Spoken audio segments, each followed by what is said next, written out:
जो मैंने रखा। उन्वान की तरफ चलते हैं। सकीना 7 साल की नन्ही से शहजादी हजरत गाजी अब्बास से कहते हैं, चचा क्या आप इस 6 महीने के मासूम के लिए पानी का इंतजाम नहीं कर सकते? अब्बास के लिए इमाम हुसैन की औलाद होना ही काफी था। अब्बास ने इमाम हुसैन की इजाजत लिए बगैर अपने कंधे पे मशकीज़ा डाला और कंधे पे मशकीज़ा डाल करके फरमाया, सकीना मैं बहुत जल्द तेरे और तेरे भाई के लिए पानी लेकर आऊंगा। और इमाम अली मकाम से कहा, आका इजाजत दीजिए, मैं पानी लेने के लिए फुरात पे जाता हूँ। इमाम हुसैन ने ऊपर से नीचे तक अब्बास को देखा, गाजी अब्बास को। यूं भी पूरी करबला की दास्तान में इमाम अली मकाम की सबसे चहीती शख्सियत अगर कोई है तो उसे अब्बास कहते हैं। हमारे सूफिया कहते, बुजुर्गों ने कहा, जब भी हजरत अब्बास का जिक्र किया जाए उस वक्त तो बंदा अगर दिल में कोई जायज मुराद ले ले तो अल्लाह ताला उसकी मुराद को पूरी फरमाता। गाजी अब्बास की शान ये, अल्लाह ने ये मुकाम अता फरमाया है। ये बात हमारे सूफिया ने कहा, अब्बास ने अपने कंधे पे मशकीज़ा डाला, मशकीज़ा डाल करके अब्बास इमाम हुसैन से कहते हैं, हुसैन मैं फुरात की तरफ जा रहा हूं और पानी लाने जा रहा हूं, सकीना के लिए, असगर के लिए इजाजत है? आपने सर से लेकर पैर तक देखा। अब्बास तुम जाओगे? अगर तुम चले गए तो मेरी कमर टूट जाएगी, तुमने नहीं जाना। गाजी अब्बास कहते हैं, आका मैं सकीना और असगर की प्यास नहीं देख सकता, नन्हे बच्चों की प्यास नहीं देख सकता, आप इजाजत दें तो मैं चला जाऊं।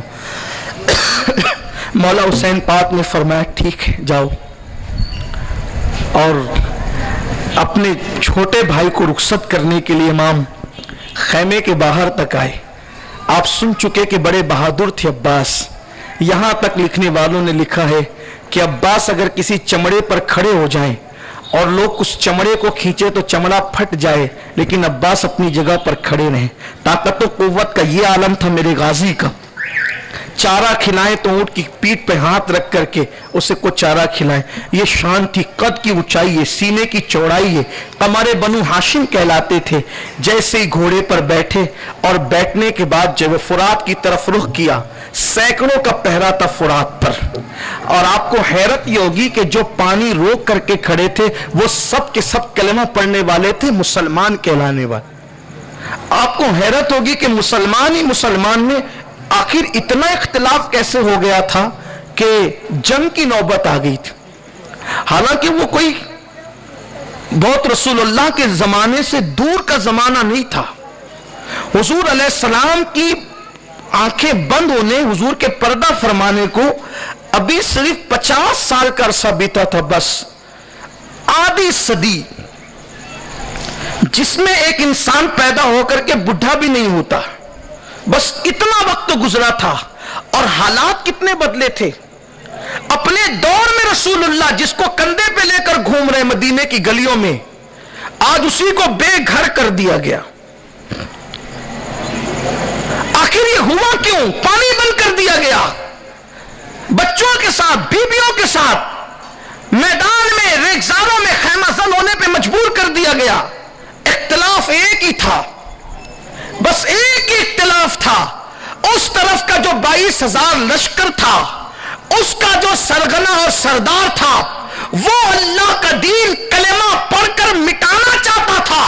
और इमाम हुसैन जान देकर अल्लाह के दीन को बचाना चाहते थे। एक ही इख्तिलाफ था, किसी की शख्सियत से इख्तिलाफ न था, किरदार से इख्तिलाफ था। और इमाम हुसैन ने हमें यह गैरत अता की है कि इस्लाम शख्सियत से इख्तिलाफ नहीं सिखाता, इस्लाम किरदार से इख्तिलाफ सिखाता है। बद किरदार चाहे सहाबी का बेटा हो, माशरे में उसके लिए कोई जगह नहीं है। और अगर बाकिरदार किसी गुलाम का बेटा हो तो फिर उसको सैयदना कह करके पुकारा जाएगा। गोया कि इस्लाम किस कदर खूबसूरत तालीम दे रहा है। और इमाम हुसैन उस तालीम के अमीन, मुहाफिज, पासबान बन करके करबला में उसकी हिफाजत करते नजर आ रहे हैं। और किस शान से कोई लश्कर जमा नहीं किया। कुछ लोग अभी भी मजाक उड़ाते हैं, कहते हैं अगर हुसैन हक पर होते तो सिर्फ 72 लोग उनके साथ होते। हुसैन हक पर होते, सिर्फ 72 लोग उनके साथ होते, क्यों लोगों ने साथ नहीं दिया?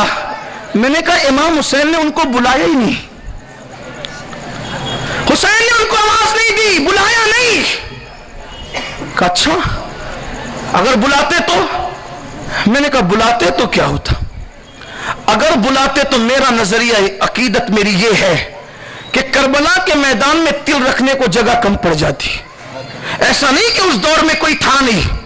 का कोई दलील पेश करो। मैंने कहा अहले सुन्नत के लिए तो दलील ये है, ये दलील है कि सरकार गौसे आजम शेख अब्दुल कादिर जिलानी जो 11वीं पुश्त में इमाम हसन इमाम हुसैन की औलाद है, जब उन्होंने कहा कदमी हाज़ी अला रक़बत कुल्ले वली जिल्लाह, कि मेरा ये कदम हर वली की गर्दन पर है, तो मुहक्किक अलल इतलाक शेख अब्दुल हक मुहद्दिस देलवी लिखते हैं कि जो कब्रों में थे उन्होंने भी गर्दन झुकाई, जो क़यामत तक पैदा होने वाले थे वली उन्होंने भी गर्दन झुकाई, और जो रूए जमीन के औलिया थे इतनी बड़ी तादाद में जमा हुए हत्ता कि जिन फरिश्ते मलाइका के पूरा उफक भर गया और सबने गर्दन झुका दी। अब मुझे बताओ, अगर गर्दन पर पैर रखने के लिए 11वीं पुश्त का बेटा बुलाते हैं तो सारे जमीन के मिले फरिश्ते और अल्लाह अकबर मलाइका जमा हो जाते हैं, जिनको अल्लाह ने चाहा। अब वहां जगह न रही, जब बेटे के बुलाने के लिए ताकत है तो हुसैन जी उनकी जद्द आला थे, उनके बुलाने की ताकत का आलम क्या होगा? हुसैन ने बुलाया नहीं, हुसैन ने बुलाया नहीं, वरना जगह कम पड़ती। दूसरी चीज, अगर किसी को यह बात हजम नहीं होती तो मैं ये कहता हूं दुनिया भर में इमाम हुसैन के नाम पे जो महफिलें सजती है उन सारी महफिलों को रिकॉर्ड में बना करके देख लो, जब नामे हुसैन पर इतने लोग आ जाते हैं, ये यहां से लेके वहां तक किसके नाम पे आए हैं? 13.5 सदियां बीत गई, जिसके नाम पर जिसका जिक्र सुनने इतने जमा हो जाए, अगर वो खुद आवाज लगाए तो उनकी आवाज पर कितने जमा होते। लेकिन यही होता कि 2 बड़े लश्कर लड़ते, जंग खत्म हो जाती है, एक जीत गया एक हार गया, लेकिन इमाम हुसैन वहां सर बचाने नहीं गए थे, वहां तो दीन बचाने गए। इमाम आली मकाम अब्बास को रुखसत करते, एक मकसद अल्लाह के दीन का तहफ्फुज़। अब्बास गए तो देखा पैरा है दरिया पर, तलवार घुमाई शेर खुदा के शेर ने और उनको तितर बितर किया, उनको मुंतशिर किया, हत्ता के लड़ते लड़ते अब्बास फुरात तक पहुंचे। फुरात में पहुंचे, घोड़े का पैर दरिया में डाला और पैर दरिया में डालकर आप खुद उतर के मशकीज़ा भरा और मशकीज़ा भर के कंधे पे डाला। कंधे पे डालने के बाद सोचा आले पैगंबर के खैमे में पानी पहुंचाने की सआदत मुझे नसीब हो रही है, सब प्यासे हैं, अगर मैं यहां पानी पी लूं तो मेरे हिस्से का पानी भी किसी को काम आ जाएगा। तो आपने मुट्ठी भरी और मुट्ठी भर करके जैसे पानी पीना चाहते थे तो फौरन आपको ख्याल आया कि अल्लाह के रसूल ने फरमाया कि जब खाने पीने की बात आए तो पहले छोटों को खिलाओ पिलाओ, बाद में बड़े खाया पिया करें। मासूम अली असगर प्यासा, सकीना प्यासी और अब्बास पानी पी ले, आले पैगंबर से पहले मैं पानी पीऊं, आले फातिमा से पहले मैं पानी पीऊं। आपने पानी जमीन पे डाल दी। जब पानी जमीन पे डाला तो आपने, हमारी जमात के एक मशहूर सीरत निगार लिखते हैं कि अब्बास ने अपने घोड़े से कहा मैं नहीं पीता क्योंकि मुझे सकीना की प्यास याद आ गई, लेकिन तू पी ले।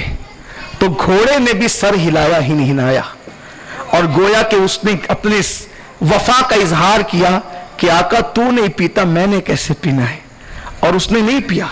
मुमकिन है इसको कोई कहानी किस्से के खाते में डाले, मुझे उससे कोई गरज नहीं, लेकिन हमारी जमात के एक मशहूर सीरत निगार ने लिखा, एक मशहूर खतीब ने बयान किया, हमारी जमात के बड़े बुजुर्गों ने इसका जिक्र किया कि उसने नहीं पिया उसने।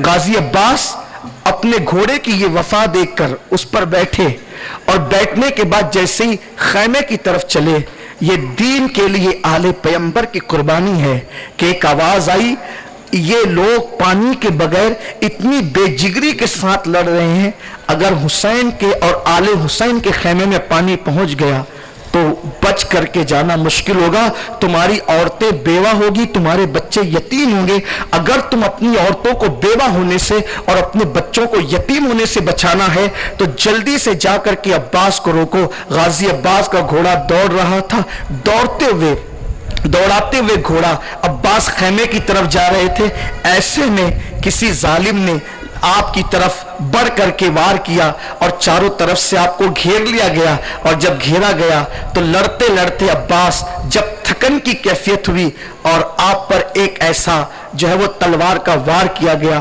کہ آپ کا ہاتھ کاٹ دیا گیا، ایک بازو کٹا عباس کا، زمین پہ گرا، آپ نے فوری طور پر دوسرے ہاتھ میں تلوار تھامی اور مشکیزہ جو ہے وہ اپنے دانتوں سے پکڑا، اور اس کے بعد جب دوسرا ہاتھ بھی کٹا عباس کا تو عباس اپنے دانتوں میں مشکیزہ دبا کر گھوڑے کو تیزی سے دوڑانا چاہتے تھے کہ شمر کی آواز آئی، شمر لعین نے کہا کہ مشکیزے پر تیر برسا دو تاکہ عباس پانی لے جانے میں کامیاب نہ ہو سکے۔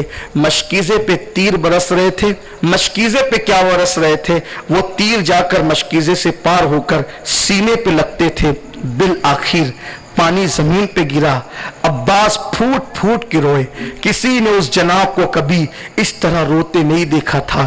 شمر نے تانا دیتے ہوئے کہا، عباس بہادر علی فاتح خیبر کا بیٹا ہے، موت کو سامنے دیکھ کر رو رہا ہے۔ عباس کہتے واللہ موت کو دیکھ کر نہیں، سکینہ کی مراد زندگی میں پہلی مرتبہ پوری نہ کر سکا، اس لیے رو رہا ہوں کہ خیمے میں جاؤں گا تو سکینہ کو منہ کیا دکھاؤں گا۔ یہ کہتے ہوئے ایک غشی کی کیفیت طاری ہوئی اور آواز لگائی، واہ حسینہ، حسین میری مدد فرمائیں، اور گھوڑے سے زمین پر آئے۔ یہاں ایک تصور کی کیفیت میں آپ دیکھیں، جب کوئی بائک سے یا اونچائی سے گرتا ہے تو وہ اپنے ہاتھوں کو سہارا بنا کر کے سر کو بچانے کی کوشش کرتا ہے۔ اکثر گرنے والا یا مار کھانے والا جب اس کو مارا جائے تو وہ سر بچانے کے لیے ہاتھوں کا سہارا لیتا ہے، لیکن آج علی کا قمر بنو ہاشم اپنے ہاتھوں کو گرنے سے پہلے سہارا بھی نہیں بنا سکتا تھا، کیونکہ دونوں بازو عباس کے کٹ چکے تھے۔ عباس گھوڑے سے قمر بنو ہاشم زمین پہ آ رہا تھا اور آواز لگا رہا تھا، حسین میری مدد کریں، حسین میرا خیال کریں۔ امام علی مقام خیمے کے جو ہے وہ باہر کھڑے یہ منظر دیکھ رہے تھے، آپ نے گھوڑا دوڑایا اور جیسے ہی جو ہے عباس کی طرف آئے، چونکہ عباس فرات کے کنارے سے کچھ قریب میں تھے، وہاں پہنچ کر دیکھا کہ عباس کی آنکھیں بند ہے اور غشی کی کیفیت ہے۔ اپنا ہاتھ امام نے عباس کے چہرے پہ پھیرا، خون صاف کیا، غبار صاف کیا، اور سر جو ہے غازی عباس کا امام نے اپنے زانوں پر لیا، اور زانوں پر جیسے لیا تو عباس نے آنکھ کھولی تو غازی عباس نے کہا، مولا اب میں دنیا سے جا رہا ہوں۔ یہ پہلی شہادت تھی جس پر امام حسین روئے تھے۔ دو شہادتوں پر امام حسین کو پھوٹ پھوٹ کے روتا ہوا دیکھا گیا، ایک تو عباس کی شہادت تھی اور دوسری علی اکبر کی شہادت تھی۔ ان دو شہادتوں کے علاوہ کسی نے امام علی مقام کو پھوٹ پھوٹ کر روتے نہیں دیکھا۔ یہ ایک سوتیلے بھائی کی موت پر ایک سوتیلا بھائی رو کر اس رشتے کو گویا کہ پھر اس کی تجدید وفا کر رہا تھا، معتبر کر رہا تھا۔ غازی عباس نے امام حسین کے زانوں پر آنکھیں کھولی اور کہا، مولا میں دنیا سے جا رہا ہوں، لیکن میری دو وصیتیں ہیں، آپ اس کو پوری کر دینا۔ نمبر 1 کہ میری شہادت ہو جائے تو میں دیکھ رہا ہوں کہ جو بھی شہید ہوتا ہے اس کا لاشا آپ خیمے میں لے جا کر کے رکھ دیتے ہیں، میرے لاشے کو آپ خیمے میں نہیں لے جائیں گے۔ ایک وصیت یہ ہے، اور دوسری وصیت یہ ہے کہ میری شہادت کی اطلاع آپ سکینہ کو نہیں کریں گے۔ مولا حسین نے کہا، ایسا کیوں؟ تو کہا، مولا اس وجہ سے کہ اگر سکینہ کو میری شہادت کی خبر نہ ملی تو وہ انتظار کرتی رہے گی کہ میرا چچا آ رہا ہے آ رہا ہے آ رہا ہے، اور انتظار کرے گی تو اس کو صبر ہوتا رہے گا کہ کوئی آ رہا ہے. لیکن اگر اس کو شہادت کی خبر مل گئی اور اس کا انتظار ختم ہوگا، اس کی آس ٹوٹ جائے گی. اور میرا لاشا اس لیے خیمے میں مت لے جانا کیونکہ شہادت کے بعد بھی میں سکینہ کا سامنا نہیں کرنا چاہتا، اس لیے کہ میں نے سکینہ سے وعدہ کیا تھا کہ میں ضرور پانی لے کر کے آؤں گا، لیکن میں سکینہ کے لیے پانی نہیں لا سکا، اس لیے میں اس کا سامنا نہیں کر سکتا. امام نے سنا، آنکھیں اشک بار ہو گئی، اپنے وفادار بھائی کے چہرے پر ہاتھ پھیرا اور کہا عباس میں تیری یہ دونوں وصیتیں تو پوری کر دوں گا، لیکن تو میری ایک تمنا پوری کر دے. جب سے تو نے ہوش سنبھالا ہے تب سے میرے دل میں ایک تمنا تھی لیکن وہ تمنا کبھی پوری نہیں ہوئی. عباس میری ایک تمنا پوری کر دے کہ مجھے تو ایک بار بھیا کہہ دے، اپنا بھائی کہہ دے، میری تمنا اور آرزو پوری ہو جائے گی. شہادت نگار لکھتے ہیں، سیرت نگار لکھتے ہیں، عباس نے مسکرا کر امام حسین کے چہرے کی طرف دیکھا اور چہرہ دیکھ کر کے رندھیائی ہوئی آواز میں، رندھیائی ہوئی آواز اس کو کہتے ہیں کہ انسان آواز نکالنا چاہتا ہے لیکن آواز نکلتی نہیں. رندھیائی ہوئی آواز میں حسین کے باہوں میں عباس نے ہلکی سی زبان میں کہا بھیا، اتنا کا بھیا، اور ہمیشہ کے لیے عباس کی آنکھیں بند ہو گئی. اور کربلا نے وہ صدیوں پرانا سوتیلا رشتہ جس کو لوگ مشکوک نگاہ سے دیکھتے تھے، پھر دیکھا کہ کوئی سوتیلا بھائی بھی اتنا وفادار ہوتا ہے.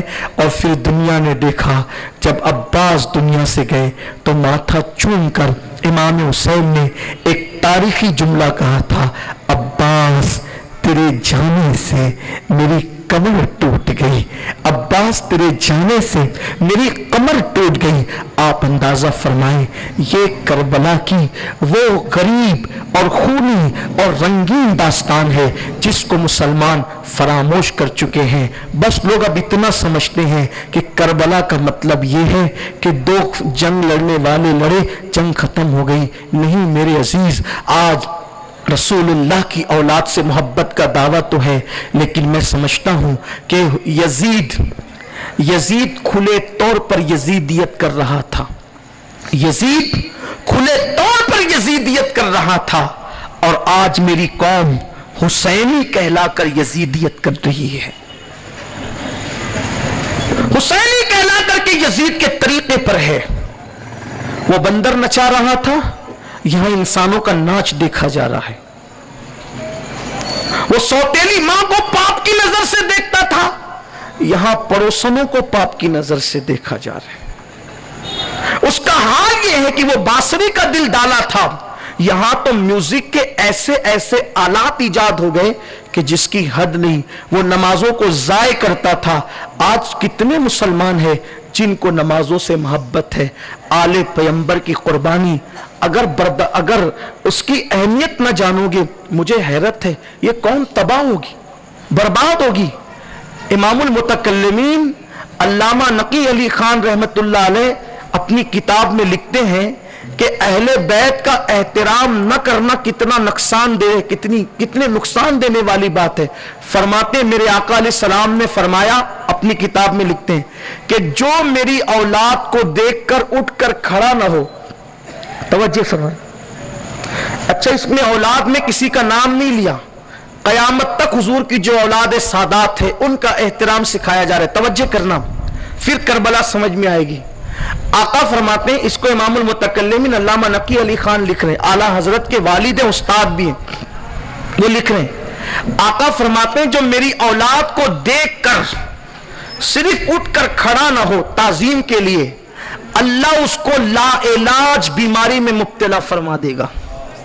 صرف اٹھ کے کھڑا نہ ہو، خاندان نبوت کے فرد کو دیکھ کر اٹھ کے کھڑا نہ ہو، گھمنڈ سے تکبر سے بیٹھا رہا، کہیں عمل کا تکبر، कहीं इल्म का तकब्बुर, कहीं नसब का तकब्बुर, कोई तकब्बुर के साथ वो उठकर खड़ा ना हुआ। अल्लाह के रसूल फरमाने वो लाइलाज बीमारी में गिरफ्तार होगा। अब आप मुझे बताओ कि जो आले नबी के लिए उठ के खड़ा ना हो वो ऐसी बीमारी में मुब्तला होगा कि कोई डॉक्टर और तबीब उसका इलाज ना कर सके। अल्लाह अकबर, जब आम सादात का लिहाज न करे तो लाइलाज बीमारी पकड़ लेती है।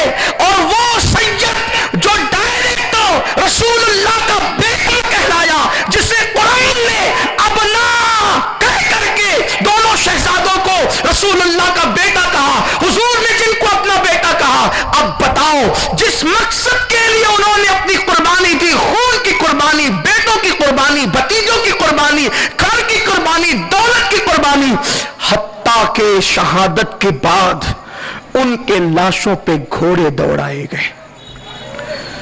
मौरखीन लिखते हैं कि जब उनकी शहादत हुई तो सिवाय 3 लाशों के और कोई लाश पहचान में नहीं आती थी। 6 महीने का शहजादा बच्चा होने की बुनियाद पर अली असगर की लाश पहचानी जा रही थी। बहुत खूबसूरती की बुनियाद पर, चमकती हुई जिल्द की बुनियाद पर 18 साल के जवान अली अकबर की लाश पहचानी गई और इमाम अली मकाम के जसद अक़दस को पहचाना गया। बाकी के कोई लाश पहचानी नहीं जा रही थी। हबीब इब्ने मुज़ाहिर ये सहाबी रसूल हैं, पहले से इनको जो है वो उठा लिया गया था तो इनकी लाश पर घोड़े नहीं दौड़े थे। बाकी लाशों पर घोड़े इतने दौड़े कि लाशें पहचानी नहीं गई। उसके बाद भी मेरी कौम शहादत हुसैन को सिर्फ शरबत और खिचड़े के वस तोलना चाहती है। शरबत की नजर बराबर करो, खिचड़े की न्याज बराबर करो। लेकिन मैं आपसे पूछना चाहता हूं, जिस दीन के तहफ़्फ़ुज़ के लिए लाशें भी पहचानी नहीं गई, अगर उनकी कद्र नहीं करोगे तो अंजाम क्या होगा। आज मुसलमानों को बेइज्जत, बेघर इसलिए किया जा रहा है कि मुसलमानों ने हुसैन के बेघर होने की कद्र नहीं की। आज मुसलमानों को बेइज्जत इसलिए किया जा रहा है कि मुसलमानों ने हुसैन की शहादत की इज्जत नहीं की। जरा सोचो तो सही, अगर मोहल्ले के अंदर किसी का एक्सीडेंट हो जाए और जवान लड़का एक मर जाए तो पूरा मोहल्ला गम में डूब जाता है। इमाम